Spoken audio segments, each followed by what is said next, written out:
우리 주 예수님의 이름으로 환영하며 축복합니다. 아멘. 오늘 우리에게 주시는 말씀은 백성이 아직도 많으니입니다. 백성이 아직도 많으니. 사랑하는 여러분, 하나님의 시선은 지금 어디를 향하고 있다고요? 여러분을 향해 있습니다. 우리를 바라보십니다. 하나님의 관심이 믿음으로 사는 우리들을 향해서 있다는 것입니다. 하나님이 우리를 바라보시는데 우리가 어떻게 합니까?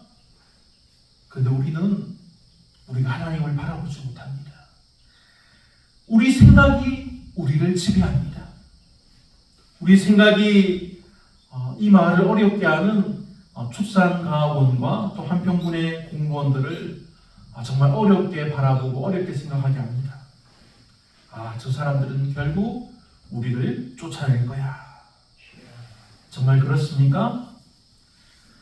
저 사람들이 그렇게 하려고 마음을 먹었다고 할지라도 우리 믿음의 사람들이 굳센 믿음을 가지고 있으면 하나님이 우리를 이기게 하신다는 사실입니다.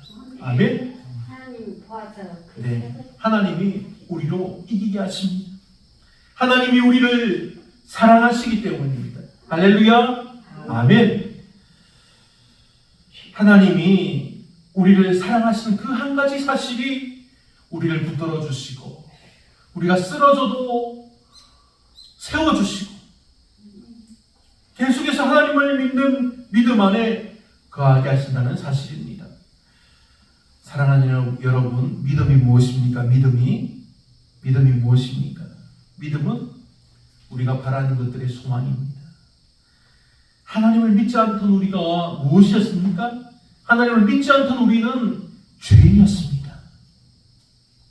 하지만 믿음은 우리를 불쌍히 여겨주셔서 우리를 살리시기 위해서 이 땅에 오신 예수님을 우리가 믿는 것입니다. 예수님이 우리를 위해서 피 흘리고 십자가에 못 박혀서 처절하게 죽으신 그 사건을 우리가 믿는 것입니다. 우리가 예수님을 믿음으로 말미암아 우리가 예수님이 죽으실 때 우리도 함께 죽었습니다.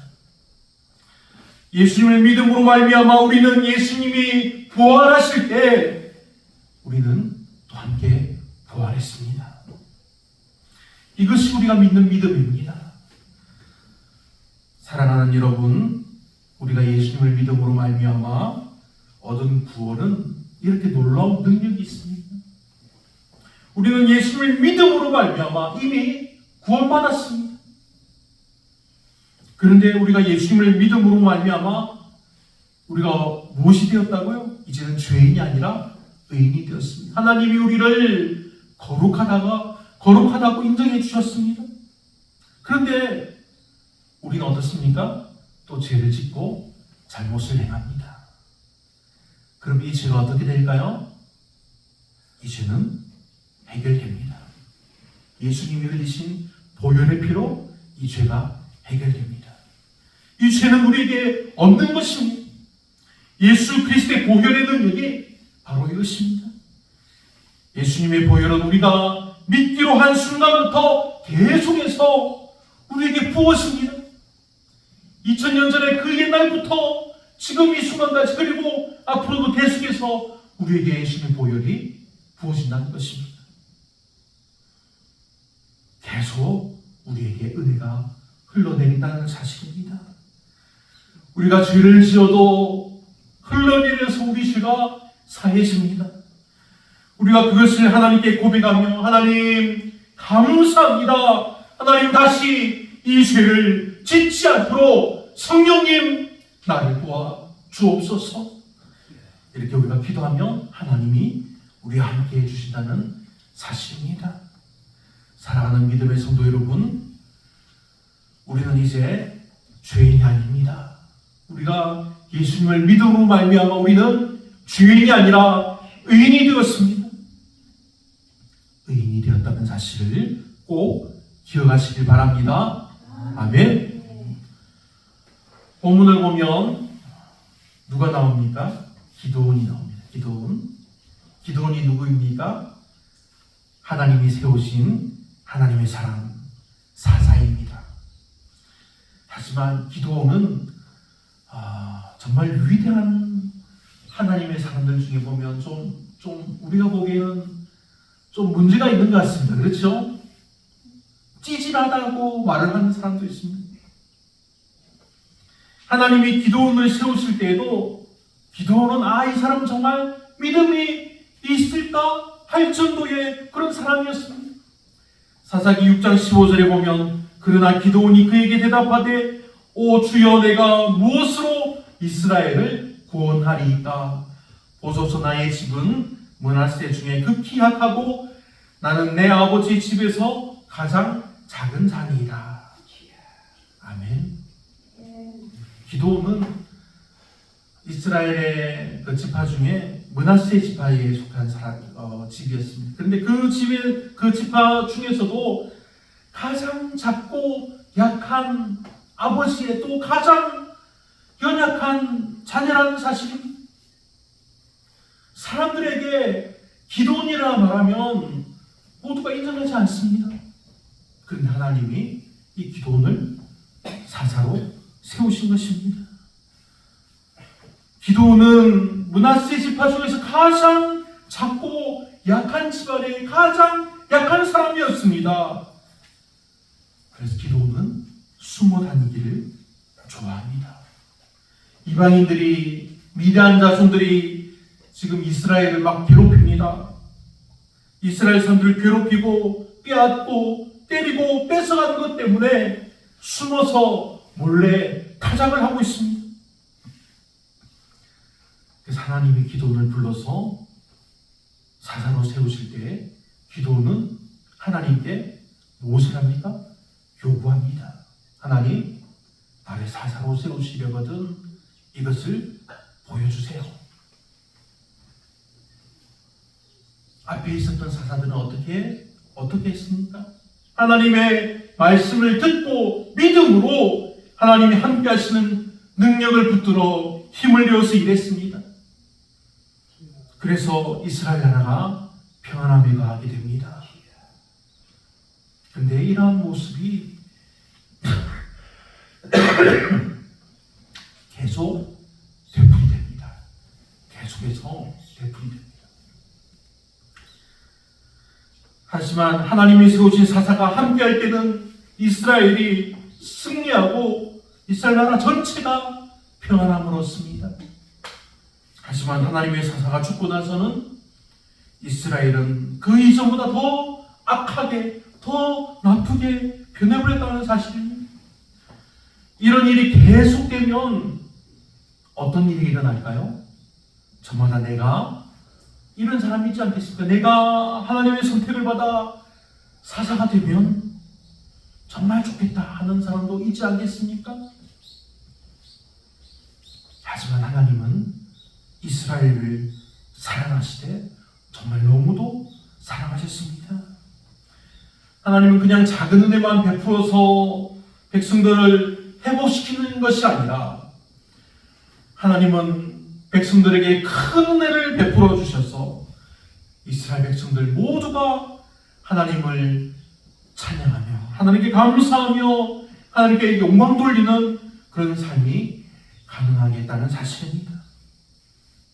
그런데 오늘 본문에서 하나님이 이스라엘 백성들을 향해서 행하시는 내용이 나옵니다. 어떤 내용입니까? 기드온이 이제 백성들을 모읍니다.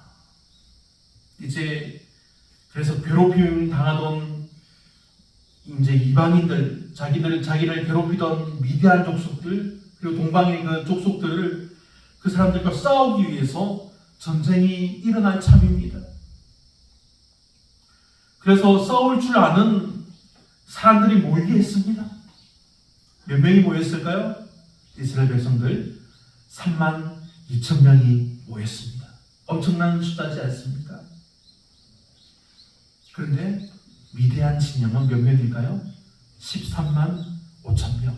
기록된 숫자만 135,000명입니다. 그 수가 헤아릴 수 없을 정도라고 기록되었습니다.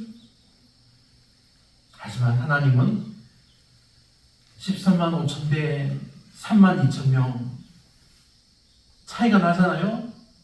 그런데 이 32,000명도 많다고 하십니다. 2절을 보면 여호와께서 기드온에게 이르시되 너를 따르는 백성이 너무 많은즉 내가 그들의 손에 미디안 사람을 넘겨주지 아니하리니 이는 이스라엘이 나를 거슬러 스스로 자랑하기를 내 손이 나를 구원하였다 할까 하니라. 아멘. 하나님이 기드온에게 뭐라고 하십니까? 3절에 보면 이제 너는 너 백성의 귀에 외쳐 이르기를 누구든지 두려워 떠는 자는 길앗산을 떠나 돌아가라 하라 하시니. 그렇게 돌아가고 남은 숫자가 몇 명일까요? 22,000명이 떠나고 1만 명의 사람이 남았습니다. 그런데 하나님은 1만 명의 사람도 많다고 하십니다. 4절에 이렇게 말씀하십니다. 여호와께서 또 기드온에게 이르시되 백성이 아직도 많으니 그들을 인도하여 물가로 내려가라. 거기서 내가 너를 위하여 그들을 시험하리라.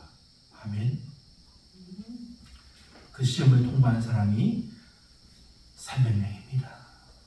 13만 5천 대 300명은 정말 어이없는 숫자입니다. 그래서 7절에 이렇게 말씀이 기록됩니다. 여호와께서 기드온에게 이르시되 내가 이 물을 핥아먹은 300명으로 너희를 구원하며 미디안을 내 손에 넘겨주리니 남은 백성은 각각 자기 처소로 돌아갈 것이니라 하시니. 아멘. 우리는 이 기드온과 이 300명의 사람을 기드온과 300용사라고 어릴 때부터 들었습니다. 제가 어릴 때도 교회 학교 시절에 기드온과 300용사라는 설교를 들었습니다. 여러분도 이런 설교를 많이 들었지 않습니까? 기드온과 300용사. 그런데 이 기드온과 300용사처럼 믿음으로 살면 하나님이 함께 하시고 모든 것을 이루어준다는 그런 내용이었습니다. 그런데 지금 이 300명의 사람들이 어떤 상황일까요? 이 300명의 사람들도 믿음의 용사가 아니었습니다. 그들은 기드온이 찌질했던 것처럼 지금 두려움에 떨고 있는 300명의 이스라엘 백성들이었습니다. 하지만 기드온과 이 300명의 이스라엘 사람들이 하나님의 강한 용사가 되어서 힘차게 싸운 것은 이 사람들이 특별해서가 아닙니다. 하나님이 그들과 함께 하셨기 때문입니다. 하나님이 기드온에게 말씀하실 때 4절에 이렇게 기록되었습니다.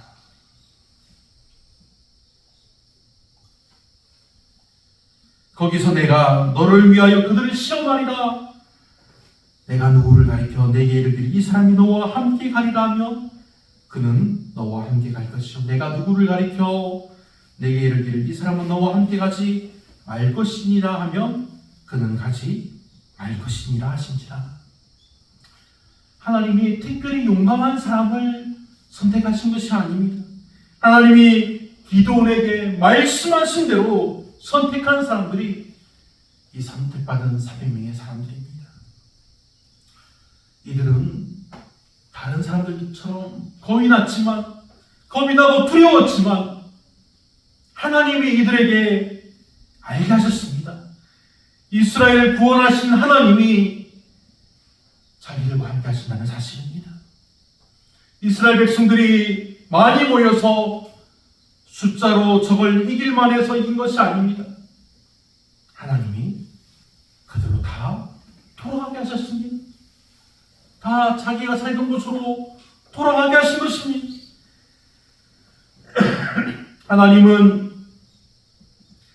하나님이 선택하여 말씀하신 자들이 여전히 겁을 내고 두려워하는 사람들이지만 하나님이 그들에게 말씀하여 알게 하셨습니다. 살아계신 하나님이 그들과 함께 하신다는 사실입니다. 300명으로 13만 5천 명을 대결해서 이길 수 있을까요? 우리 300명이라는 300명이라는 그 영화 제목이 있지 않습니까? 영화가 있습니다. 그 옛날에 이제 그 아테네 그리스 쪽에 이제 전쟁이었었는데 300명의 그 용사들이 이제 어느 나라였죠? 하여튼 자기를 쳐들어온 그 나라를 진짜 수십만이 몰려왔는데 그 나라를 대적해서 막아내고 승리했다는 사실입니다. 그런데 이제 나중에는 다 죽게 되죠. 그런데 그만큼 이 승리하기 힘든 것이 이 300명과 13만 5천 명의 대결입니다. 13만 5천 명이 대충 화살을 땅에서 쏘아도 300명은 그냥 다 죽어버리게 됩니다. 오늘 말씀이 우리에게 무엇을 말씀해 줍니까? 우리가 이 기드온과 300명의 용사 같다고 말씀해 주십니까? 아닙니다. 하나님이 기드온에게 말씀하신 것이 무슨 내용입니까? 너를 따르는 백성이 너무 많은 것입니다. 또 기드온에게 이르시되 백성이 아직도 많으니라고 말씀하셨습니다. 백성이 아직도 많으니 그들을 돌려보내라는 것입니다. 우리 교회가 이 송사리에서 이제 39년이 되었습니다. 39년이 되었는데 하나님이 저를 부산에서 이 전라도 한평에 있는 이 한평에서도 진짜 이 신광명 송사리에 있는 이곳에 보내신 목적이 무엇인지 계속 궁금해서 기도한 적이 있습니다. 하나님 왜 저를 이곳에 보내셨나요? 제가 이곳에 보내신 것을 막 한탄하고 그런 것이 아니라 제가 저를 이곳에 보내신 목적을 알아야지 제가 또 자세히 기도하고 하지 않습니까? 하나님이 저를 이 교회에 보내신 목적은 나로 하나님의 종으로 삼으신 것입니다. 이 송사시온교회가 사라지게 둘 것이 아니라는 사실입니다. 마을 사람들이 우리 교회를 힘들게 바라봅니다. 자신들도 이제 보상비를 받으면 옮겨갈 준비를 합니다. 자기들도 이제 마을을 떠나 옮겨야 하는데 남을 돌보고 챙길 여력이 없습니다. 힘이 없습니다. 하나님이 우리로 교회에 계속 모이게 하시는 이유가 바로 이것입니다. 우리가 마을의 도움을 받는 것이 아닙니다. 우리가 하나님의 믿음의 성도라는 사실을 믿음으로 우리가 교회에 모여서 함께 예배하며 기쁨으로 찬양하고 기도하는 것입니다. 우리가 믿음으로 기도하면 하나님이 우리들의 기도를 들으시고 응답해 주십니다. 이 교회 앞날이 사람들이 보기에는 정말로 어두워 보이지만 저는 걱정하지 않습니다. 하나님이 걱정하지 말라고 하셨기 때문입니다. 하나님의 교회를 그냥 두시지 않습니다. 사랑하는 믿음의 성도 여러분, 그러니 우리가 더욱더 힘써 믿음으로 기도하며 하나님께 약속을 받기를 원합니다. 하나님이 우리의 기도를 들어주시길, 하나님이 우리의 기도를 들어주셔서 우리가 정말 안전하고 온전하게 우리들의 집들이 지어지고 우리들의 교회가 새롭게 건축되어지는 그 기쁨을 맛볼 수 있기를 우리 주 예수님의 이름으로 사랑하는 믿음의 종이 간절히 여러분을 축복하며 원합니다. 아멘. 함께 기도.